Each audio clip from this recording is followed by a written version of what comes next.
So nice to meet you, Rick, and nice to be here in this podcast. I'm really looking forward to our conversation because we already talked a little bit about the Yeah, fact that we are complementary. You go from the outside in, and you say you see that I go from the inside out. So, and you yeah. need both. So, And in the end, the two ends meet each other, and without one end, the other end makes absolutely no sense at all. exactly, exactly. So maybe we can start by just telling us who you are and how do you help leaders and organizations. Um, if I don't like to do this, introducing myself, but if I have to introduce myself, I'll love to start with um, my perspective. And my perspective is I'm a grandfather, and the very moment you become a grandfather, all of a sudden your time horizon changes.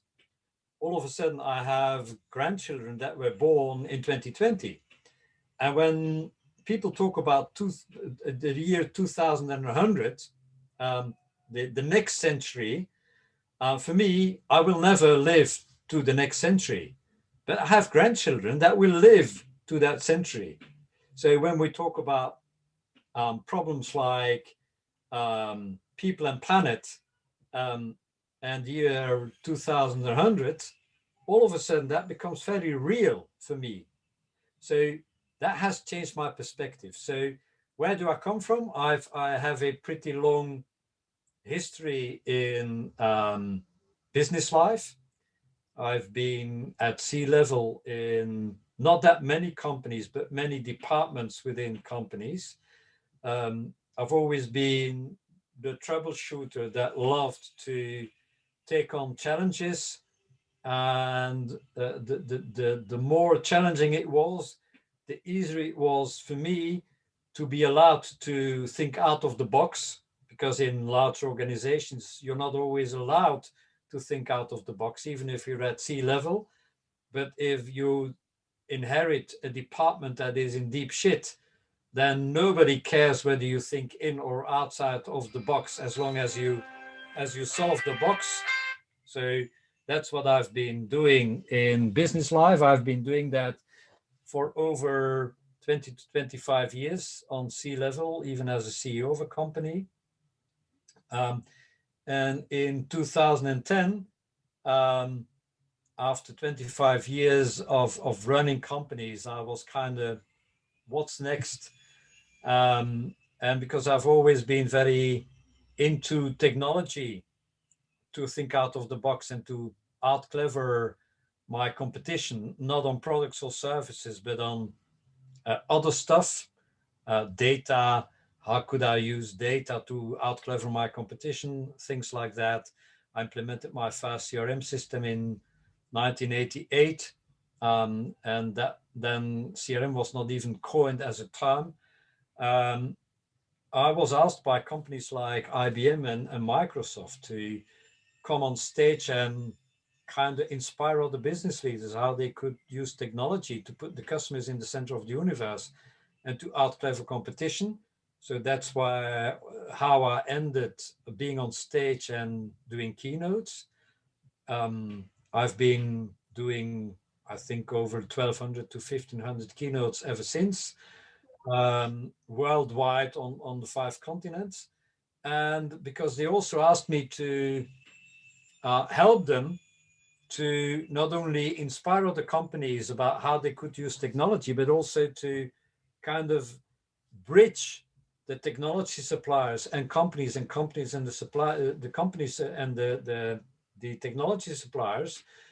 And I was doing quite a lot for Microsoft in the Netherlands. They put me in front of Heineken and Royal Flora Holland and the KLM and other the shells of this world, the other large organizations, and they sent me into the boardroom because I know what the boardroom is all about, to inspire those companies, but also to tell them how they could use technology. And so that's how I rolled into what I do today.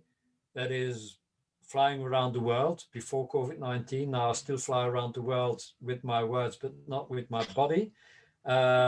Inspiring companies, yeah, inspiring companies about technology and putting customers in the center of the universe and innovation, and that they don't have to be afraid of innovation and of digital, and that they have to grab this huge opportunity to outrun competition, um, and coach and consult companies on, I would call it business model innovation. That's what triggers me most. How do you, I'm not interested in new products or new services. I'm really interested in rethinking the nature of business because the environment is changing. That's what I do. And that's what makes me tick. Yes, it's a great topic, and I love it, and I also love what you say, because I agree with you that it's about changing business models and not simply coming up with new products. That is the old way of thinking, just thinking in Yeah, terms of yeah. products. Yeah, I like to be provocative, and one of my provocative statements is that, um, burn the book Blue Ocean Strategy, and sorry for the book because it's an amazing book, but burn the book because there are no blue oceans left anymore. So the blue oceans, the blue ocean strategy is of no use anymore. And I call it, let's develop the red ocean strategy. The whole world is going to be one bloody red ocean.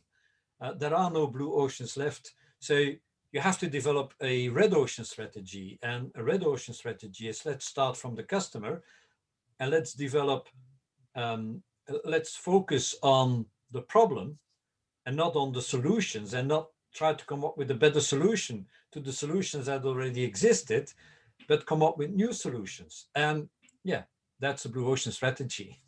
Yeah, The I new way, agree. the new type of blue ocean strategy. Yes, Yeah. because I remember I was at a customer, and they needed my help also to reinvent and to digitalize their company. And they were telling me, we really want to have a unique competitive advantage and something that nobody else has. And I could feel like the pressure on my shoulders and thinking, okay, we really need to change the mindset first, because that's not possible anymore. No, that's what I love to do an exercise, Muriel, and one of the exercises is, um, sit together as a management team, and they don't know what I'm going to do, and we start to talk about customer frustrations of the last week in your personal life. Name me all of your customer frustrations and tell me, how would you turn them into customer delight? Um, and there's always like 10, 15, 20 examples of really annoying customer frustrations that one of the managers or a couple of the managers have had in the last couple of weeks in their personal life. And they're very good in, if it was my business, I would do this. I would make it like that. And then you say, yeah, and now you think that you've invented something new. Now let's go to the internet and find out whether there's already a company that has tackled this issue. Chances that you find a company worldwide that's already doing what you now thought that nobody did is like 99% or 100%. Um, and that's exactly the case. Somebody, it already exists. Yeah. Yeah, and I often say it's good news because it means that it works, that you Yeah. can make money out of that. Yeah, yeah. But I mean, companies have the tendency, and that's the danger of a blue ocean strategy. Um, by focusing on, let's develop something new for new customers and new markets. That new, it's like you always are escaping the actual situation. And now what I say is focus on your existing customers and focus on your existing interface that you have with your customers. And if you look at the interface, the interactions that you have with your existing customers, don't be afraid, have the guts to dive into your own frustrations that you create with your own customers. Because look at Uber. Why could Uber conquer the world? because the taxi business left customers with quite a lot of frustrations. So the only thing that Uber needed to do was to take away the customer frustrations and turn them into customer delight. If you do that with your own existing customers, you can never be disrupted, because then there is no room for disruptors to come in between you and your customers. Why don't you do it? Because most companies are afraid to really dive into the frustrations that they create with their customers. Because if you tackle those frustrations, it might mean that there is interference with operational excellence or with maximizing profitability, you think. Or it makes your life as a company very complex, because in most of the cases, solving a customer frustration is making it easier for the customer, and by definition, making it more difficult for yourself. And that is where digitization comes in, because in most of the cases, digital is going to help you to solve those complex issues to make life of your customer easy. Yeah, but Yeah. often the new thing is like more sexy and more attractive than fixing the shit Yeah. that you are going through. Yeah, but it is escaping yourself all the time, and it's not really focusing on the real issues. And again, and that's why I like to be provocative. Okay, there are no blue oceans left anymore. So you're never going to be able to build a company on yeah, Rik, invent me, or Murielle, invent me a new unique value proposition. Um, I like to refer to China. If you come up with a new product in China, it takes about, on average, 3 weeks, To and get then copied. you have 100 competitors. Yeah, that are trying to do it better, cheaper, faster. Um, so by definition, and that's what I love. I don't. There's not many things I love about China, but one of the things that we can learn from China is, by definition, they have a red ocean strategy. They know that if you come up with something new, you have like 3 weeks, so nothing, and then you have 100 competitors. Yeah. And just to illustrate that, because in my previous life, I was the CEO of a media company and we developed a platform and we came up with a lot of new functionalities and yeah, it was selling a little bit, but we had a lot of customer frustration. And at a certain point, we decided with the team, okay, for 1 year, we are not going to come up with one new functionality. We are only going to work on the experience, on improving the experience of the customer.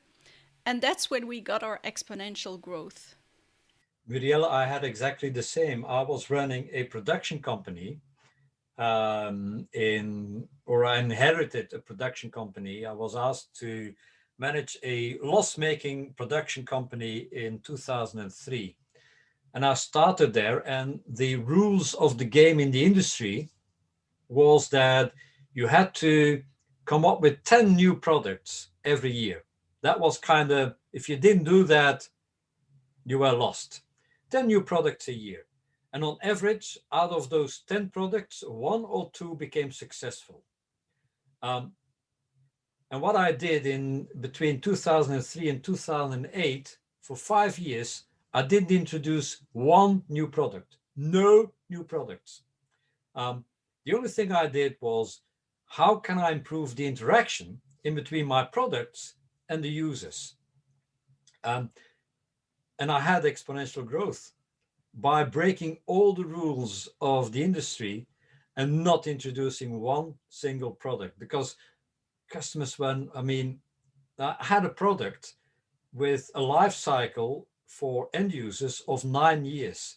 So on average, an end user would switch that product every 9 years. So there was no use of introducing 10 new products a year. That was like, you know, in the end, the industry does it because the industry does it, but they don't think about why do we do it.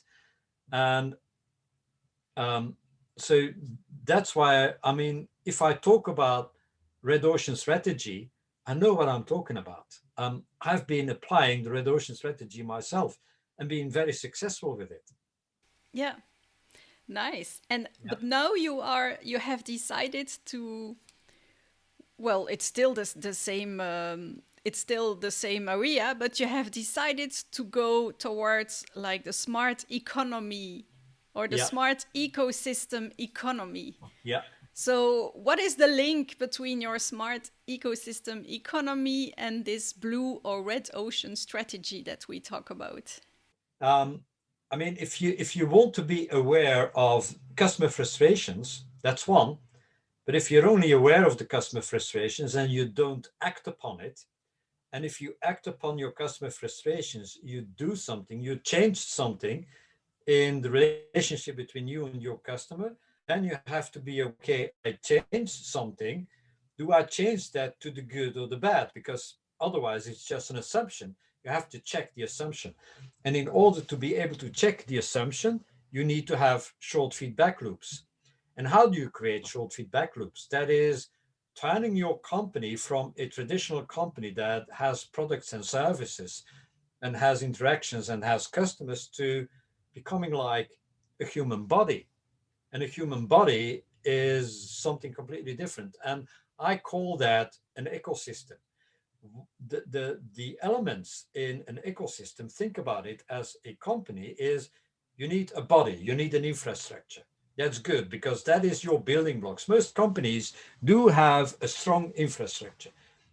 You have people, you have assets, you have buildings, you have a production line. You know, the assets are there. So the infrastructure is there. In most of the cases, you have sensors, like I have sensors in my fingers. And when I take this out of a microwave, this might be boiling hot. Luckily, I've got sensors in my fingers, but I have to be aware that these are sensors. If I have salespeople on the road and the instruction is sell, sell, sell, but not acquire data and send the data to my company, to the brain in my company, then nothing happens. So my fingers, the sensors in my fingers are stupid. They don't know anything, but they sense something. If they don't send those data to my brain, and in my brain, I combine those data with the data from my eyes, for instance, I know, oh, this is hot. So those data become information in my brain. But in between my hand and my brain, there needs to be a nervous system, a network. So a company needs to have sensors, knowing that you get the data there. They need to have a brain where all data are being processed into information. And they need a network in between the fingers, the data, the sensors, and the brain that turns it into information. And then my hand becomes an application, an interaction. And my hand has to receive the information. It's boiling hot. Let go as soon as you can. If my fingers decide not to send that information to my brain, then I have a problem. If my brain decides to ignore the information from my fingers, I have a problem. If my brain turn those data into information, but only send that information like in a weekly report or a monthly report to my fingers or to my hand, I have a problem. So that's how we have to build a company as an ecosystem and to gather more sensors, to gather more information, to have more sensors. Maybe we have to work together with other companies to collect more data, to have a better brain, to develop more applications. And that is for me the connection between extreme customer centricity, the red ocean strategy, and ecosystems. And now that was a long one, sorry. No, that's okay. Yeah. But what was coming up in my mind when you were telling this is I also believe that this brain doesn't need to be centralized and very far from the hand or the fingers. No, if it's a connected dots brain, and it should be a connected dots brain, then but it is important that in some way or another, centralized doesn't mean central. Centralized can mean and should mean that it's about distributed authority, a distributed brain, in which all the dots are part of the brain. And then the dot can be a sensor, can be an infrastructure, and can be part of the brain at the same time. You're absolutely right. Yeah, exactly. Because Yeah. I still see people who want like agility and they want to act fast and have this feedback loop, but still they centralize a lot of decisions, or headquarters need to make most of the decisions, or headquarters is still more important than the customer. Yeah. Yeah, exactly. And the problem is that there is a lot of noise in between the sensors and the brain, um, or that a lot of information goes lost, and especially that there is way too much time in between the information or the data and the information, and that the link in between the information and what you do with the information, and what you do, what the interaction then causes, and how do you should react to that, in most of the cases is non-existent in companies. Yeah, agree. And then you also talk about becoming anti-fragile. What do you mean by that? Yeah, that is, I mean, it's connected as well. If you look at um, most most companies, if you start a company, your company is fragile. Why? Because when you start a company, you're entering a lake of data. You're entering an unknown environment. So you don't know the data that you will find in that environment, and you haven't developed an algorithm to deal with those data. So everything is uncertain. The data that you're going to collect are uncertain. The algorithm that you need to process those data is unknown. And the potential results of what you do within that algorithm are unknown as well. So you're very fragile. Now, at a certain moment, you find an algorithm that helps you, an algorithm that does something clever with your environment and gives you a certain output. Um, and then you have the tendency, and all companies have the tendency to say, okay, this is then to kind of make that algorithm your business model, to make that as rigid as you can, to make sure that you don't become fragile again, that you exclude all types of risk. And then you become a robust, a rigid company. And rigid companies, robust companies, are very good in environments that do not change very fast because you know the algorithm. The algorithm, your business model is fixed. So you control the input, and by controlling the input that you put into the algorithm, you kind of know beforehand what will come out of the algorithm, what will come out of your business model, what's going to be the result of my business model. In a steady environment, you kind of know, more or less know it. And then management is about managing the input into the data, into the business model, and creating the desired output. Very good in a stable environment. But now, let's face it, we are entering, I love to call it the twilight 20s, a very unstable zone that is going to take at least 10 years. And it's not just the pandemic, it is changing economics, rising sea levels, pressure on people and planet. I can mention like 10 reasons why we are entering the twilight 20s.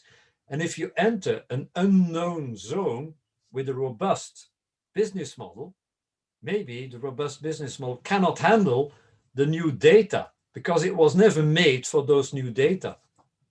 But you don't want to become fragile again. So the solution is becoming anti-fragile. And anti-fragile is what I just described. It's that type of business model that is capable of creating short feedback loops and adjusting the algorithm all the time.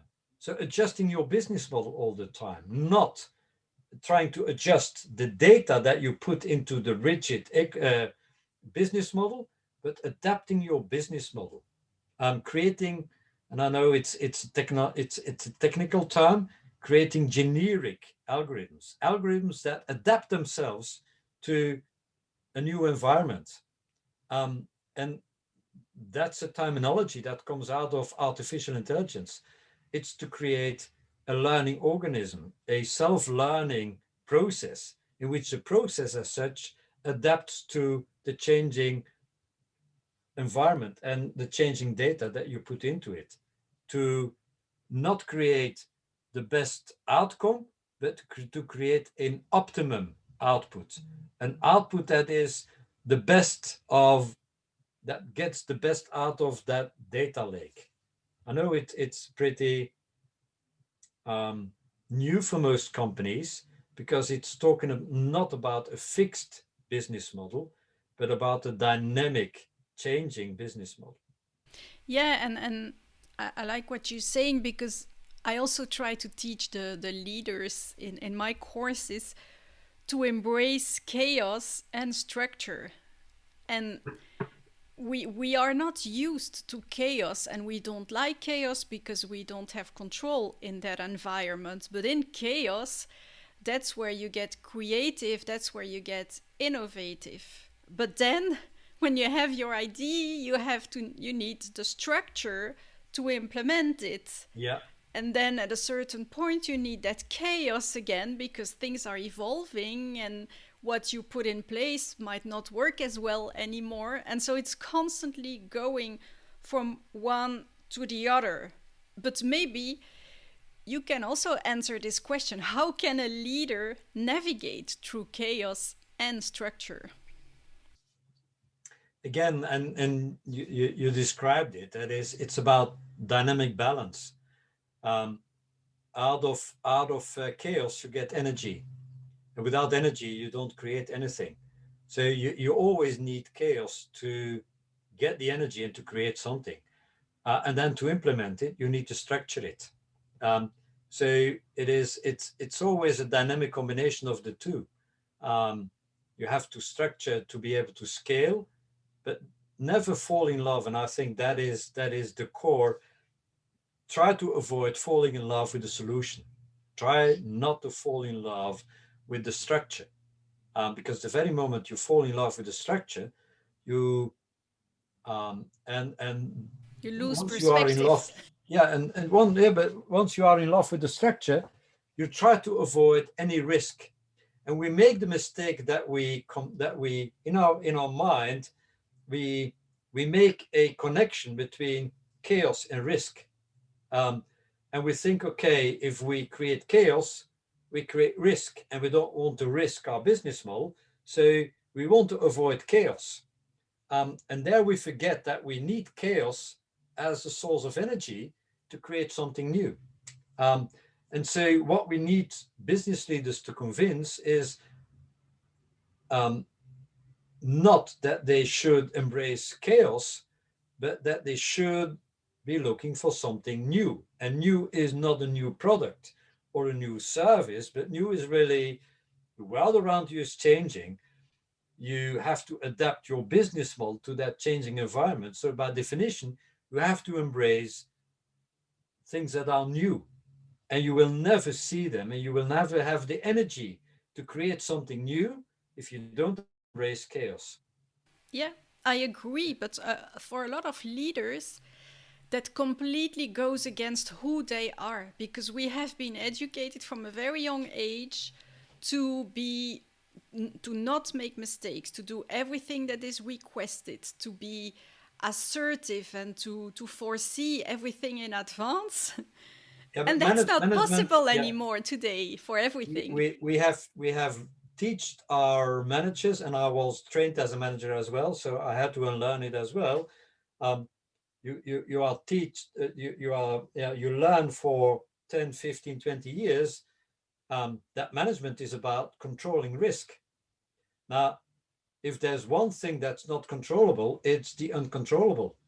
And that's something that we've seen now in the last couple of months, that even if you have a business that's complete under control, there's always something unexpected that can happen. And that's why it's called the unexpected. So if you build a company that excludes the unexpected, um, then that might be good. But the very moment that the unexpected happens, you're in deep shit. For me, the perfect example, if you wanna feel that pain, I urge people to watch the first episode of Chernobyl. Um, I know that the series is dark, um, and the events are devastating, but if you watch that first episode, that's all about a system that was in full control until the unexpected happened. The core exploded, and an exploded core was nowhere in any of the manuals. It did not exist. A core of a nuclear plant could not explode. Full And the stop. same happened with Fukushima. Yeah, exactly. Yeah. So, but there were no processes and procedures in place because the event could not happen. And then when it happened, nobody knew what to do. So they were all using process and procedures that were of no use for what had happened. But still, they were applying those processes and procedures because they didn't know anything else. So that means when a rigid company that has a fixed business model, no matter how good it is confronted with the unexpected, changing environment, fast changing environment, they're unable to cope with it. So I always say, if your company remind you of Chernobyl, scream and run because you're in deep trouble. Um, the core has exploded. And if you don't have any process and procedures in place for an exploded core, then you're in deep shit. And if you feel like at a certain moment is send in the fire brigade, if you feel like the fire brigade, and that's, I know, Murielle, sometimes the feeling I have, and sometimes the feeling that you might have, that you feel like the fire brigade.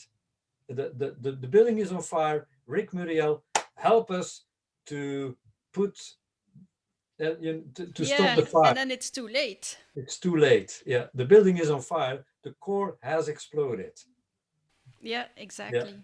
And I often like to say, because I had to learn that myself, it is by learning to let go that I had more control over my results and over my organizations. Yeah, and that's where you helping business leaders to accept that and to start from who am I, that you can help them.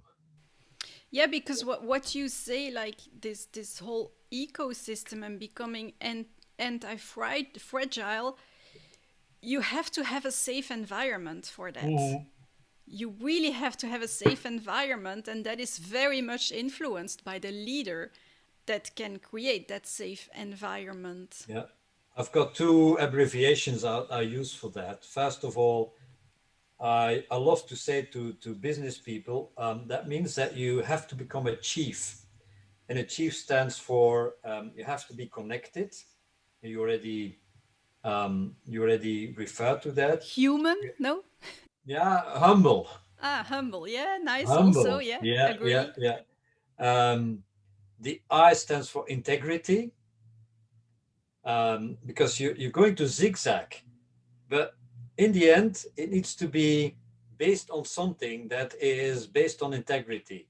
Um, the E stands for empathy. You need to show empathy because Yeah, otherwise, a lot yeah, a of lot of empathy. empathy. Yeah. And the F stands for forgiveness.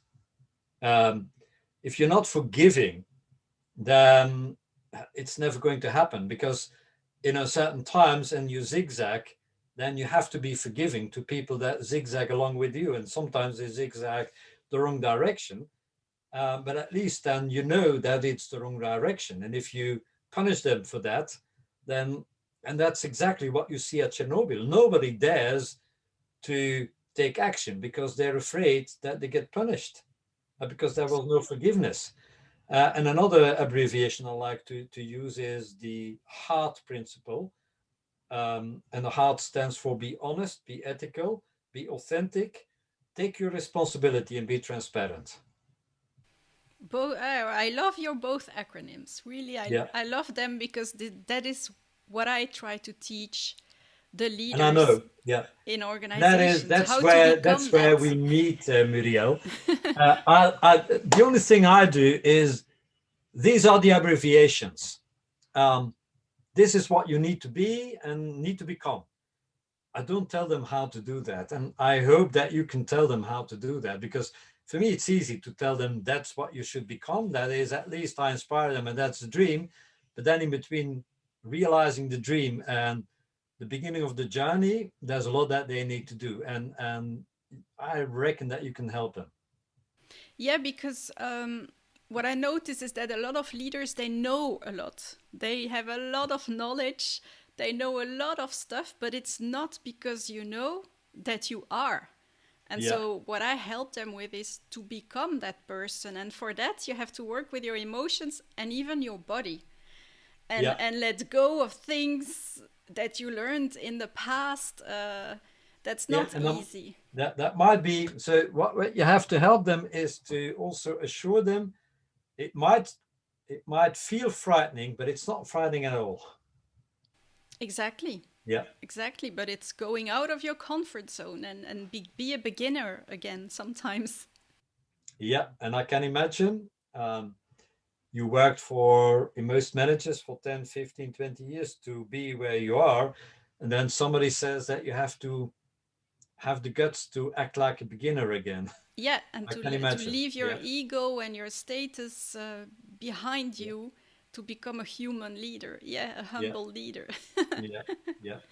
So you deal quite a lot with the element of trust, I reckon. Yes, Yeah, yeah, that's really important. The yeah, trust, and you have that again by listening and building a safe environment. So I also teach leaders a lot to listen and to be empathic, because yeah, often that's so much more powerful than every other action that you can take. yeah, Forcing things, you get, the more you force, the more resistance you get. yeah, But by being empathic, because often people, they know, or like you said, the salespeople, they know what the customers need, and people that are on the ground and working, they know how they can improve things, and we just need to nurture that so that it comes out. And again, all those, these are all senses in a company, and we've forgotten that they are senses, that the knowledge, the base data that you need to become a better leader, to become a better company, are available, um, and are in most of the cases even free of charge, because the only thing that you need to do is to um, yeah, ask them. to ask Yeah, them. Yeah, exactly. Yeah, and to do something with it. yeah, exactly. Yeah, Now, it I was fully a agree. really nice conversation. So, where can people find you, and also where can people find your books? Yeah, I'm when I do a keynote, my last slide is always the same slide, and that last slide says, um, "Don't follow your dreams, chase your dreams, but don't be afraid to follow me." Um, Yeah. And where can they follow you? yeah, they can find me. I'm on, like you have to, as an inspirational speaker, you have to be on the socials, so they can find me. And there's only one Rik Vera worldwide, so they You're always lucky. find me. Yeah, I'm Great. lucky. Yeah, yeah. And a short name, you can It's a pronounce it short in name, every and it's my language. real name. It's not an invented name. So I'm very grateful to my mom and dad. Um, but you can find me on LinkedIn, of course. You can find me on